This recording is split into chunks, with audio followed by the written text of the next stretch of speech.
Hey there, everybody. I hope everyone's having at least a half decent April. Um,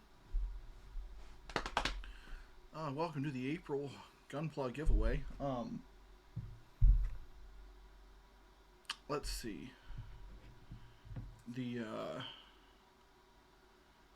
shipping information hasn't really changed, so if you've already heard the shipping information, you can skip ahead a little bit. I'm going to go through it while excuse me, while I clear off my desk a little bit here. Started to work on the PGU RX-78. Really don't know how I feel about it so far. Definitely good. I don't know if it's the favorite kit I've ever put together. Definitely good though. Um, so this giveaway is for a third party. I don't have an active trash bag in my room because I just took the trash out.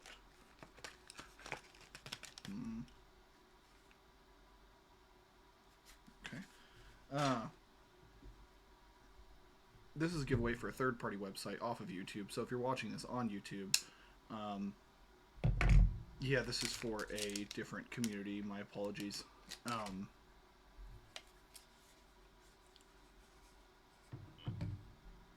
If you got here from the link on that third-party site, then welcome.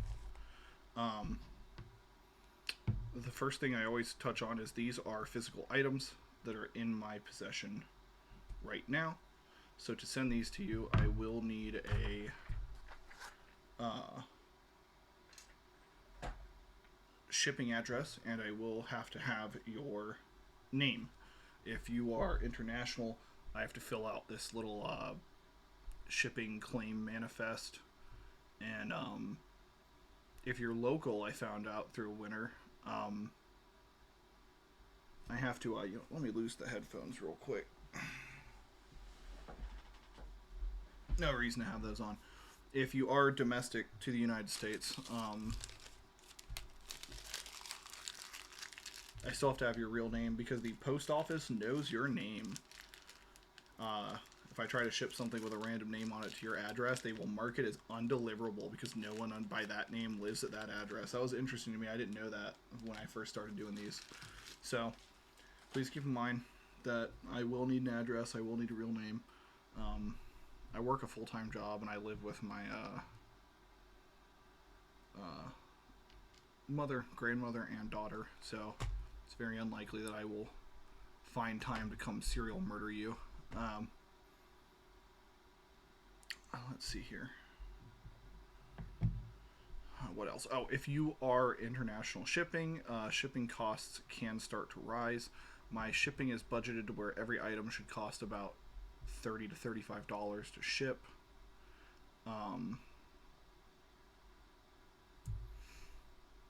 If you win a kit and your shipping is astronomical, you may be asked to cover shipping. Please note that I've not had this happen yet, including I think my two farthest winners were Finland and Australia. And it wasn't a big deal there. It was surprisingly cheap. However, they did win small, light kits. So they were high grades that they won. So, that being said, just something to keep in mind. And also the Australia guy, his blew it by a little bit. It was like $37, but I also had a winner who was like incredibly close to me, like drivable close to me, and his shipping was like $7 or $8. And so I'm not like hard-assed about those numbers. You know, it's my budget is my budget, and I don't start to. I'm not going to needlessly invoke a hardline rule. Yeah, that's about it for shipping. Man, I always feel like I have a longer preamble than this. I wasn't really prepared today. Everything got here a few days ago. Oh, if you live anywhere near Cincinnati or Ohio in general, there's a place that's called Entertainment Junction, and I had always wanted to go there. and finally did the other day. It's one of the largest, or potentially the largest, I can't really remember, indoor uh, miniature diorama railroad on the planet. If I remember correctly, they constantly trade back and forth for number one with a place in Germany, and it was really incredible. And they might be closing at the end of the year. The guy that owns it has been doing it for I forget how many years alone, with only him and a few volunteers. And he's old and he's tired and he's selling it. And if he can't find a buyer who will continue it, then he's just going to close it. So this is your last 9-month chance to see something like that if you want to. It's really cool.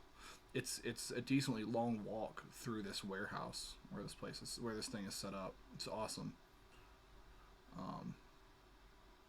It's like 19,000 gallons of flocking, which is like the green foliage that you would put on like trees. 19,000 gallons of flocking.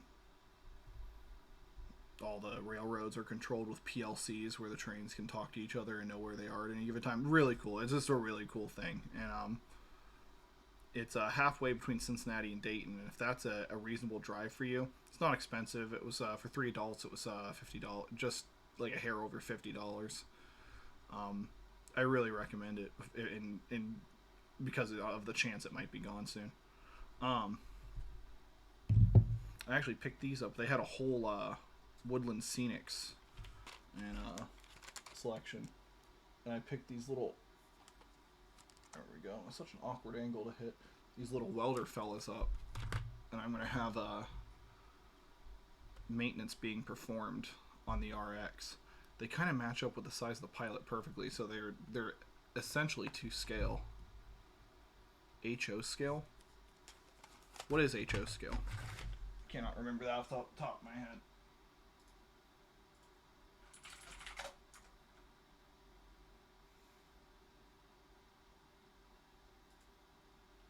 So HO scale is 1/87th. So they're a little too small to be scale accurate to the RX. But I mean, that's damn close, man. So,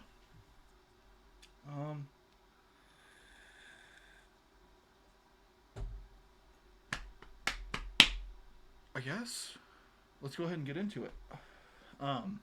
4 kits going out, 1 real grade, 3 master grades. I'm going to start off with that real grade. I have to say, it's always a challenge because it's like I have to try and find a middle ground between like weird kits that people won't already have. But, you know, at that point it's like, this is a kit of a specific Gawk loadout that showed up for 3 panels in a manga published in the back of a fruit stall magazine in 1994. And it's like, no one gives a shit about winning that. But then, like, the popular kits, you know, like the popular Gundams, lots of people might have already built. So, you know, it's hard to find a medium. I think I've done a poor job this month. I'm going to be straight up with you. I have 4 very popular Gundams. So lots of you guys might already have all these, but maybe not. Coming up first is the Gundam Mark II Real Grade from Zeta. Oh, blank back. So it looks like it does have, it is a full frame one. I know apparently old real grades used to like not have a frame or like a weird skeletal frame. This is not like that. I don't think I'd want to give one of those away because that seems whack and jank as shit. I don't know how well my camera's picking it up, but the detail on this guy looks really good. He looks really poseable. I'm not a real grade fan, but this is a nice looking Gundam. This dude looks sick. You can tell they have different shades of whites and grays in here, which I've always heard that real grades have better color correction than master grades. And it looks like it. This looks like a nice set. But real grade Gundam Mark II will be going up. Let's see here. You know what? These can just be set on the floor next to me while I go through this. It's the easiest way for me to do it. What a reach. Next up is the Master Grade Dynamez from Double O. I'm gonna guess that a shitload of people are already gonna have this. When I built my Dynamez, it was actually hard to get your hands on him a while ago, and his price kept fluctuating between like $50 and $90, but it has settled down now. I'm guessing they've caught up with the production demand finally, or maybe the Dynamez just got weirdly popular for a hot minute there. But I have to say, the Dynamez kit was fine. I liked it. His wings got a little tedious towards the end. I'm not going to pretend they didn't. His body construction itself was great. Wing construction, a little tedious near the end. Not going to lie. The gun was weird too. There's so many gun options. It was weird. It felt like there was no way to know I was picking the one that I really, really wanted. And but I liked him. I'm not shitting on him at all. Great, fun kit.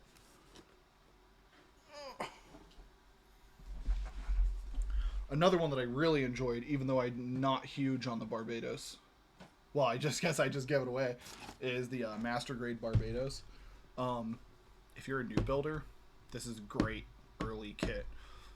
You have lots of piston. You have lots of putting together to do, but they undergated this entire thing. This whole thing is is undergated, which is where you have to take 2 snips off the runner, but it totally hides your mark. There's like no way to fuck it up. It's amazing, and it's really well done. I really enjoyed the Barbados build. He is absolutely covered in those pistons. So if you like lots of piston action whenever you move pieces, like the arm having a connection or the knee leg connection, or what would that be?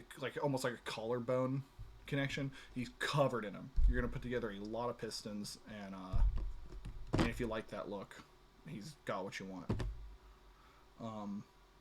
I spoke for a second about the diorama with the RX, because the next one, it's funny, I actually plan to do one between this Gundam and the Barbados, because they both have samurai swords, and I want them facing off in a ruined city with buildings cleanly slashed in half. I feel like that would be a cool scene to build out. But we have the Astray. I believe this is the Astray Red frame. The Sengoku Astray. Build Fighter Nils Neeson. Maybe the Sengoku Red frame is not the Astray or maybe the Sengoku Astray is not the Astray Red frame. Maybe this is not the Astray Red frame. Maybe they're different models. I'm sorry, I haven't seen what the Astray is from. I think the Astray is originally from Seed, but I guess this one appears in Build Fighters. So now I'm not sure. Now I feel kind of bad. I should have looked this up. I thought this was the Astray Red frame, the same kit that there's a perfect grade of, only a master grade of him. But I suppose maybe not. Huh. But anyway.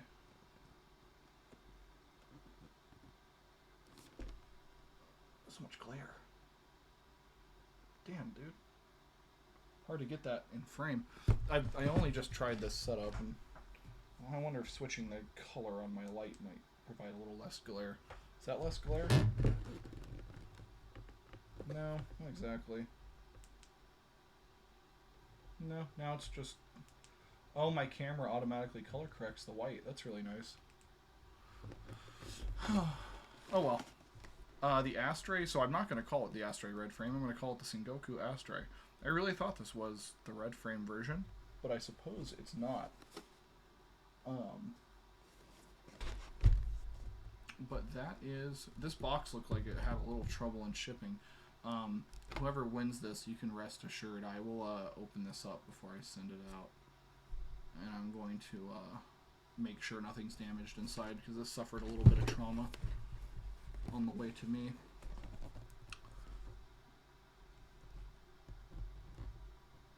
These might be actual metal pieces in here, dude. These blades. I don't know. I don't read runes, but no, They almost certainly look plastic. They might be that like metallic powder coated plastic. That might be what we're looking at. Anyway, so yeah, the entry link will be a Google Forms link. It will be posted below this video on the third-party site, not on YouTube. Once again, if you're just watching this on YouTube and you're a YouTube viewer, I apologize. I've considered opening this up to YouTube viewers, but as of right now, I've not, as it started as a small community thing for a forum. This is just the easiest way for me to get the video uploaded because it's way too big for their file limit. But good luck to everybody. I gotta go type the forum up right now. The forum? The form. I gotta go type the form up right now. And should be posted, what is it, 7:30? God damn, dude, I gotta leave to... You switch. I gotta leave for work in an hour. Fuck me. Well, should have this up in just a moment, and you guys have a good Monday night.